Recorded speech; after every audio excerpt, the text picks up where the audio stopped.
Hi friends, അസ്സലാമു അലൈക്കും. അപ്പോൾ ഞാനിന്ന് വന്നിട്ടുള്ളത് ഒരു നാടൻ റെസിപ്പി ആയിട്ടാണ്. എൻ്റെ ഉമ്മയുടെ ഒരു സ്പെഷ്യൽ റെസിപ്പി കൂടിയാണിത് കേട്ടോ. അപ്പോൾ ചേമ്പിൻ്റെ താളും അതേപോലെ തന്നെ കിഴങ്ങും കൂടി ഇട്ട് വെച്ചിട്ടുള്ള ഒരു ഐറ്റമാണ് ഇത്. ഈവനിങ്ങിലൊക്കെ നല്ല ചൂട് ചായയുടെ കൂടെ കഴിക്കാൻ നല്ല ടേസ്റ്റ് ആയിരിക്കും. അപ്പോൾ നമുക്കിത് എങ്ങനെ ഉണ്ടാക്കാമെന്നൊക്കെ നോക്കാം. ഇതുപോലത്തെ ഒരു വലിയ കഷ്ണം കിഴങ്ങ് എടുത്തിട്ടുണ്ട് കേട്ടോ. ഇനി നമുക്കിത് ചെറുതാക്കിയിട്ടൊന്ന് കട്ട് ചെയ്തിട്ട് തോലൊക്കെ ഒന്ന് കളഞ്ഞിട്ടെടുക്കാം. അപ്പോൾ ഞാനിതാ ഇതേപോലെ ചെറിയ കത്തി വെച്ചിട്ടാണ് ഇത് തോല് കളയലും അതുപോലെ തന്നെ കട്ട് ചെയ്യലൊക്കെ ചെയ്യുന്നത് കേട്ടോ. അപ്പോൾ നിങ്ങൾക്ക് കാണുന്നവർക്ക് ചെറിയൊരു ബുദ്ധിമുട്ട് കാണും, പക്ഷേ എനിക്ക് ഈ ചെറിയ കത്തി വെച്ചിട്ട് ചെയ്യുമ്പോഴാണ് കുറച്ചുകൂടെ കംഫർട്ട്. വലിയ കത്തീൻ്റെ കയ്യിലൊക്കെ പിടിക്കുമ്പോൾ എനിക്ക് ഭയങ്കര പെയിൻ പോലെ തോന്നും കൈക്ക് കേട്ടോ. അപ്പോൾ ഇങ്ങനെയുള്ള ഐറ്റംസൊക്കെ ഞാൻ ഇതുപോലെ തന്നെ ചെറിയ കത്തി വെച്ചിട്ട് തന്നെ ചെയ്യാറ്. നമ്മളെ വീട്ടിലൊക്കെ ഇത് ഉമ്മ എന്തായാലും ഉണ്ടാക്കും, ഇടയ്ക്ക് ഉണ്ടാക്കിയിട്ട് നമ്മളെ കഴിപ്പിക്കും.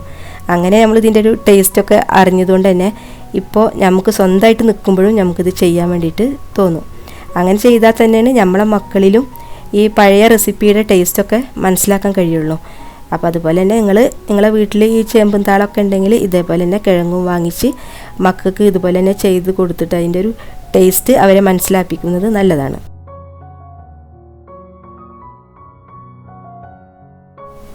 ഇത് ബ്രേക്ക്ഫാസ്റ്റ് ആയിട്ടും വേണമെങ്കിൽ കഴിക്കാം. പക്ഷേ നമ്മളെ വീട്ടിലൊക്കെ അത് ഉമ്മ വൈകുന്നേരം ആകുമ്പോഴാണ് നല്ല ചൂട് ചായയുടെ കൂടെ അതിങ്ങനെ ഓരോ പ്ലേറ്റിലിങ്ങനെ സെർവ് ചെയ്തിട്ട് തരും എല്ലാവർക്കും. നല്ല ടേസ്റ്റാണ് അപ്പോൾ കഴിക്കാൻ. എനിക്ക് ശരിക്കും പറഞ്ഞാൽ ഇതുപോലത്തെ പഴയ രുചിക്കൂട്ടൊക്കെ ഭയങ്കര ഇഷ്ടമാണ് കേട്ടോ.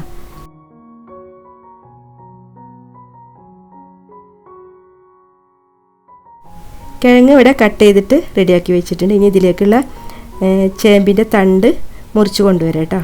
അപ്പോൾ ഇതാ ചേമ്പിൻ്റെ തണ്ട് ഇവിടെ മുറിച്ച് കൊണ്ടുവന്നിട്ടുണ്ട്. ഇനി ഇത് കഴുകി എടുത്തിട്ടുണ്ട് കേട്ടോ. ഇനി ഇതിൻ്റെ തൊലി ഒന്ന് ചീന്തി കളയുന്നുണ്ട്. നിങ്ങൾക്ക് തൊലി കളയണ്ടെങ്കിൽ അങ്ങനെ കട്ട് ചെയ്തിട്ട് എടുത്താലും മതി. കുറച്ച് നീലച്ചേമ്പിൻ്റെ എടുത്തിട്ടുണ്ട്, കുറച്ച് മറ്റേത് എടുത്തിട്ടുണ്ട് കേട്ടോ. രണ്ടും കൂടിയിട്ടാണ് എടുത്തിട്ടുള്ളത്. ഇത് നമ്മൾ തൊലിയൊക്കെ ഇങ്ങനെ ചീന്തി കളയുമ്പോൾ ഒട്ടും കൈ ചൊറിയെ പിടിക്കുക ഒന്നും ഉണ്ടാവില്ല. ചിലർക്കൊക്കെ അങ്ങനെ ഒരു ഡൗട്ട് ഉണ്ടാവും, അതുകൊണ്ടാണ് ഞാൻ പറയണത്. പിന്നെ ഇത് കഴിക്കുമ്പോഴും ചൊറിച്ചിലൊന്നും ഉണ്ടാവില്ല കേട്ടോ. പിന്നെ നീലച്ചേമ്പാണ് കൂടുതൽ നല്ലതെന്നാണ് ഉമ്മൊക്കെ പറയുന്നത് കേട്ടിട്ടുള്ളത് കേട്ടോ. അപ്പോൾ ഞാൻ അതിൻ്റെയും കുറച്ച് മുറിച്ചെടുത്ത് പച്ചയും കൂടി മുറിച്ചെടുത്തിട്ടാണ് ചെയ്യുന്നത്. രണ്ടും കൂടി മിക്സ് ചെയ്തിട്ട് ചെയ്യാമെന്ന് വിചാരിച്ച്. അപ്പോൾ അതാണ്ടില്ലേ ഇതേപോലെ തന്നെ ചീന്തിയെടുക്കുക. ഇതിൻ്റെ ഈ ഉൾഭാഗം ചീന്തേണ്ടെന്ന് ആവശ്യമില്ല കേട്ടോ. ഇങ്ങനെ എല്ലാതും നമ്മൾ ചീന്തിയിട്ട് എടുക്കുക.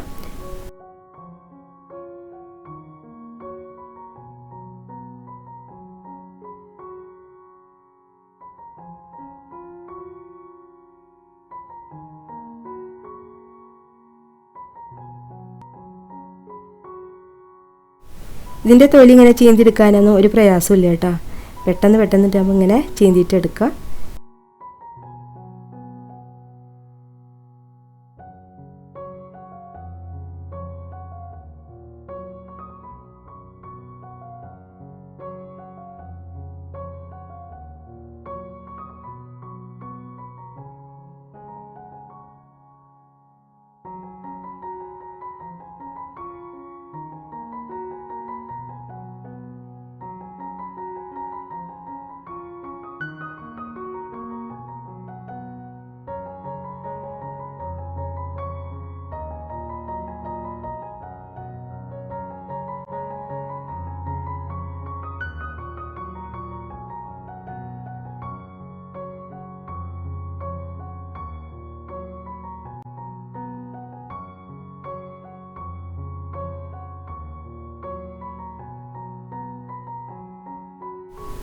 എല്ലാം ചീന്തിയെടുത്തതിന് ശേഷം നമുക്കിതിങ്ങനെ ചെറിയ കഷ്ണങ്ങളാക്കിയിട്ട് കട്ട് ചെയ്തിട്ട് എടുക്കാം കേട്ടോ.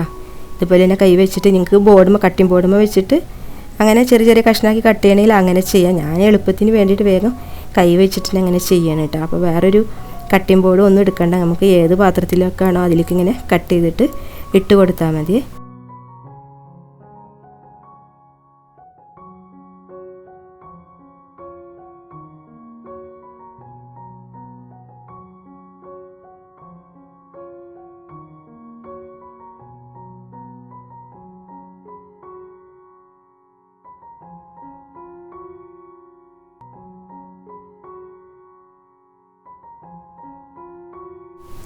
അങ്ങനെ ഇതെല്ലാം കട്ട് ചെയ്തിട്ട് വെച്ചിട്ടുണ്ട്. ഇനി ഇത് ഫുള്ളും ഞാൻ ഇതിന് വേണ്ടിയിട്ട് എടുക്കണില്ല, കുറച്ച് ഞാൻ തോരന് വേണ്ടിയിട്ട് മാറ്റി വെക്കും.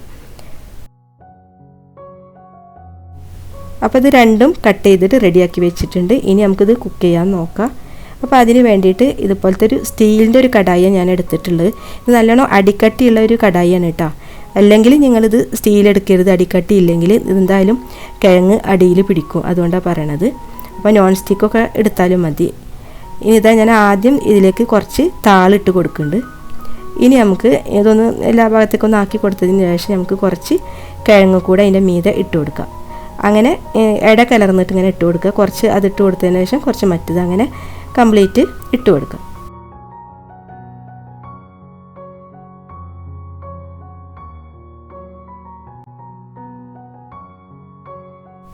അപ്പോൾ നേരത്തെ പറഞ്ഞ പോലെ ഞാൻ ആ താള് കട്ട് ചെയ്ത് വെച്ചത് ഫുള്ളും ഇതിലേക്ക് അങ്ങ് ഇട്ട് കൊടുക്കുന്നില്ല, കുറച്ച് ഞാൻ മാറ്റി വെച്ചിട്ടുണ്ട് കേട്ടോ. ബാക്കി മാത്രമാണ് ഇതിലേക്ക് ഇട്ട് കൊടുത്തിട്ടുള്ളത്.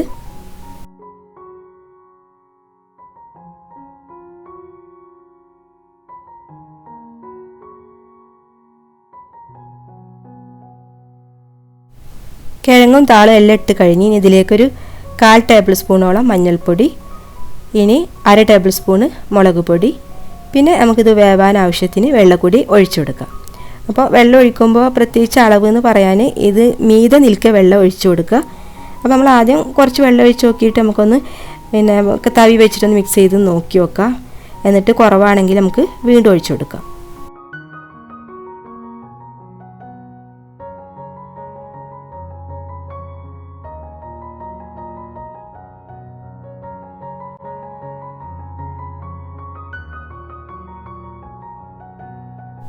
വെള്ളം കുറച്ച് കുറവുണ്ട്, അപ്പോൾ കുറച്ചുകൂടെ വെള്ളം ഒഴിച്ച് കൊടുത്തിട്ടുണ്ട്. ഇതിലേക്ക് ഇപ്പോൾ ഉപ്പൊന്നും ഇട്ടിട്ടില്ല ഇതുവരെ ആയിട്ട് കേട്ടോ. ഇനി നമുക്കിതൊന്ന് അടച്ചു വെച്ചിട്ട് തിള വന്നതിന് ശേഷം മാത്രം ഉപ്പ് ചേർത്ത് കൊടുത്താൽ മതി. അപ്പോൾ ആ ഒരു ടൈം കൊണ്ട് നമുക്ക് ഇതിലേക്കുള്ള ഒരു അരപ്പൊന്ന് റെഡിയാക്കിയിട്ട് എടുക്കുക. അപ്പോൾ അതിന് വേണ്ടിയിട്ട് 1.5 കപ്പ് തേങ്ങ ചേർത്ത് കൊടുത്തിട്ടുണ്ട്. ഇനി ഇതിലേക്ക് ചെറിയ ഉള്ളി ചേർത്ത് കൊടുക്കുക. അപ്പോൾ 8 or 9 ചെറിയുള്ളി ഞാൻ ചേർത്ത് കൊടുക്കുന്നത്. ഇതിലൊന്നും കുറവ് വരുത്തരുത്, അപ്പോഴാണ് ഈ അരപ്പിനൊരു ടേസ്റ്റ് ഉണ്ടാവുള്ളൂ. 2 വെളുത്തുള്ളി, പിന്നെ ഒരു 4 പച്ചമുളക്. എൻ്റെ ഉമ്മയുടെ റെസിപ്പിയിൽ പച്ചമുളകും വെളുത്തുള്ളി ഉണ്ടാവില്ല കേട്ടോ, അതെൻ്റെ വക ഞാൻ ചേർത്താണ്. അങ്ങനെ ചേർക്കുമ്പോൾ ഒരു പ്രത്യേക ടേസ്റ്റ് വേറെ തന്നെ. 1/2 ടേബിൾ സ്പൂണ് ചെറിയ ജീരകം, പിന്നെ ഈ അരപ്പിന് ആവശ്യത്തിനുള്ള ഉപ്പ് കൂടെ ചേർത്ത് കൊടുത്തിട്ടുണ്ട്. പിന്നെ ഏകദേശം ഒരു 1/2 കപ്പിൻ്റെ അടുത്ത് വെള്ളം ഒഴിച്ചു കൊടുക്കുന്നുണ്ട്. ഒരുപാട് വെള്ളം ഒഴിച്ചു കൊടുക്കണ്ട. ഇനി നമുക്ക് അത് അരച്ചെടുത്തിട്ട് വരാം കേട്ടോ. അപ്പോൾ ആ ടൈം കൊണ്ട് നമുക്ക് ഇതൊന്ന് തുറന്ന് നോക്കിയപ്പോൾ തിളച്ചിട്ടുണ്ട്. ഇനി ഇതിലേക്ക് ആവശ്യത്തിനുള്ള ഉപ്പ് ചേർത്ത് കൊടുക്കണം. അപ്പോൾ അരപ്പിലും ഉപ്പ് ചേർത്തിട്ടുണ്ട്. അപ്പോൾ ഇതിൽ ചേർക്കുമ്പോഴും രണ്ടിലും ചേർക്കുമ്പോഴും ഉപ്പ് കൂടി പോകാൻ പാടില്ല, അത് പ്രത്യേകം ശ്രദ്ധിച്ചിട്ട് ചേർത്ത് കൊടുക്കുക. എന്നിട്ട് ഇതാ ഉപ്പൊക്കെ ചേർത്തതിന് ശേഷം നന്നായിട്ടൊന്ന് മിക്സ് ചെയ്തിട്ട് കൊടുക്കുക കേട്ടോ. എന്നിട്ട് നമ്മളിത് വീണ്ടും അടച്ചിട്ടിട്ട് തന്നെ വേവിച്ചെടുക്കുക. ഇത് തുറന്ന് നോക്കിയൊക്കെ വെന്തേക്കണമെന്ന്. അധിക ടൈമൊന്നും വേണ്ടത് വേവിക്കാൻ, ഏകദേശം ഒരു 20 മിനിറ്റിൻ്റെ അടുത്ത് വേണ്ടി വരുള്ളൂ കേട്ടോ. പെട്ടെന്ന് തന്നെ നമുക്കിത് റെഡിയാക്കിയിട്ട് എടുക്കുക.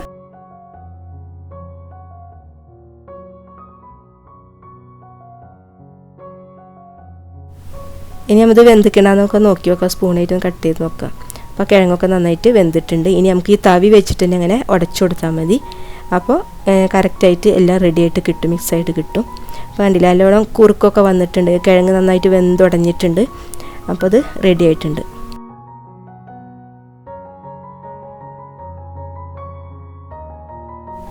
ഇനി ഇതിലേക്ക് നേരത്തെ അരച്ചു വെച്ചിട്ടുള്ള തേങ്ങ ചേർത്ത് കൊടുക്കുക.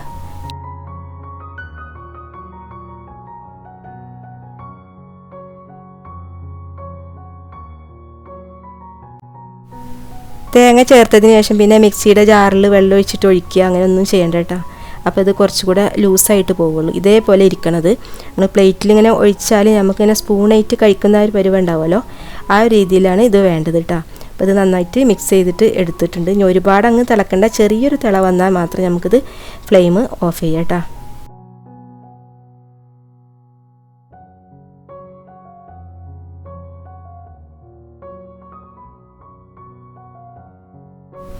അങ്ങനെ ഇവിടെ കിഴങ്ങും താളൊക്കെ ചൂടായിട്ട് വന്നിട്ടുണ്ട്. അപ്പോൾ അതുകൊണ്ട് തന്നെ ഫ്ലെയിം ഞാൻ ഓഫ് ചെയ്തിട്ടുണ്ട് കേട്ടോ. ഇനി നിങ്ങൾക്ക് വേണമെങ്കിൽ ഒരു തുള്ളിപ്പോലും ഓയിൽ വേണ്ട എന്നുള്ളവരാണെങ്കിൽ ഇത് ഇതേപോലെ തന്നെ എടുത്തിട്ട് കഴിക്കുക. അതല്ല ഒന്നുകൂടെ ടേസ്റ്റിലൊക്കെ വേണമെന്നുണ്ടെങ്കിൽ ഒന്ന് വറവിട്ടിട്ട് കഴിക്കുന്നതാണ് നല്ലത്.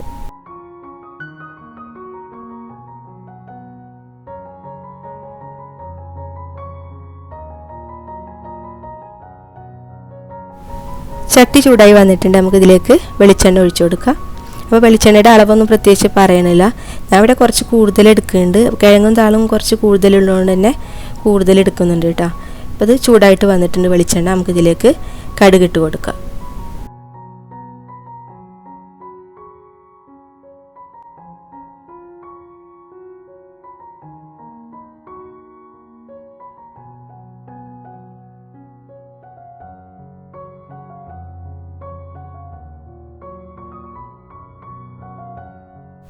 ഇപ്പോൾ കടുക് നന്നായിട്ട് പൊട്ടി വന്നിട്ടുണ്ട്. ഇനി ഇതിലേക്ക് ഉണക്കമുളക് ചേർത്ത് കൊടുക്കുക.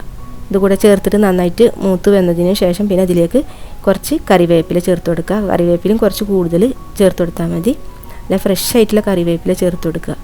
അപ്പോൾ അതുകൂടെ ചേർത്തിട്ട് നമുക്ക് ഇതിലേക്ക് ഒഴിച്ചു കൊടുക്കാം.